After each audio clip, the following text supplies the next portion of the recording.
મને એવું લાગતું હતું કે સાંજના સમયે માલઢોર દોવાનો ટાઈમ થશે.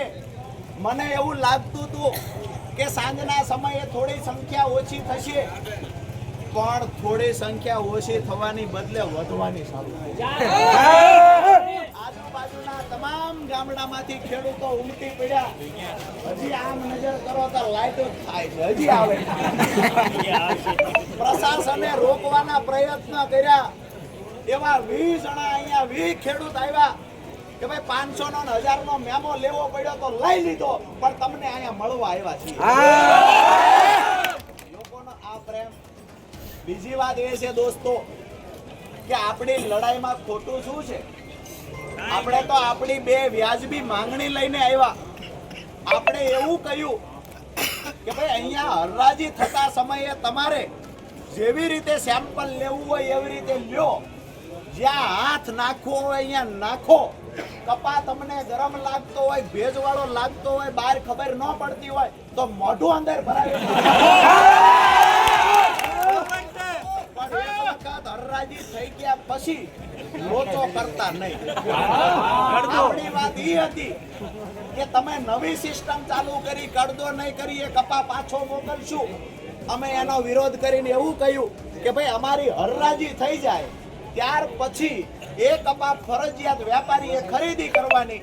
હરાજી થઈ જાય એમાંથી 1 રૂપિયો ઓછો અમે નહીં લઈએ. આમાં આપણું ખોટું શું હતું દોસ્તો?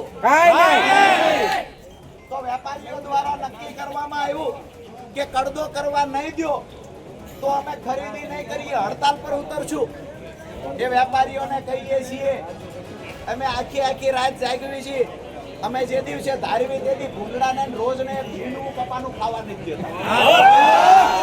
તમે એવી રીતે લઈ જશો. અમારા છોકરાઓને હારા લુગડા તહેવારના નથી પહેરાવતા, તમે એવી રીતે લઈ જશો અમારી પાસેથી.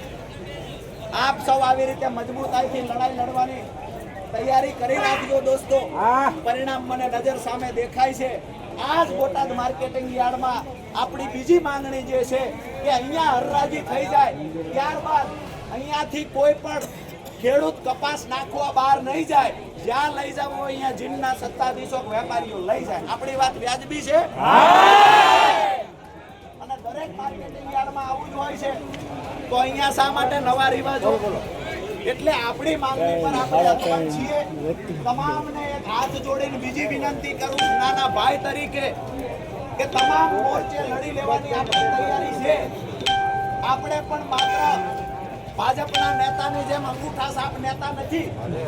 મને એવું લાગ્યું કે આંદોલનોમાં હજી કાંઈક ઘટે છે તો વકીલનું ભણવાનું બાકી હતું તો વકીલનું ભણીએ. બોલવામાં દેશી બોલવી કોકને એવું લાગે કે આ તો ઇનામ બી આવ્યા છે નાકા વાળતા. એવું નથી.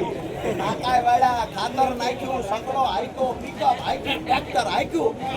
આ બધું કર્યા પછી આખા ગુજરાતનો એકો ભડનો દીકરો ભાજપનો મંત્રી હોય, ધારાસભ્ય હોય, ચર્ચા કરવા આવે.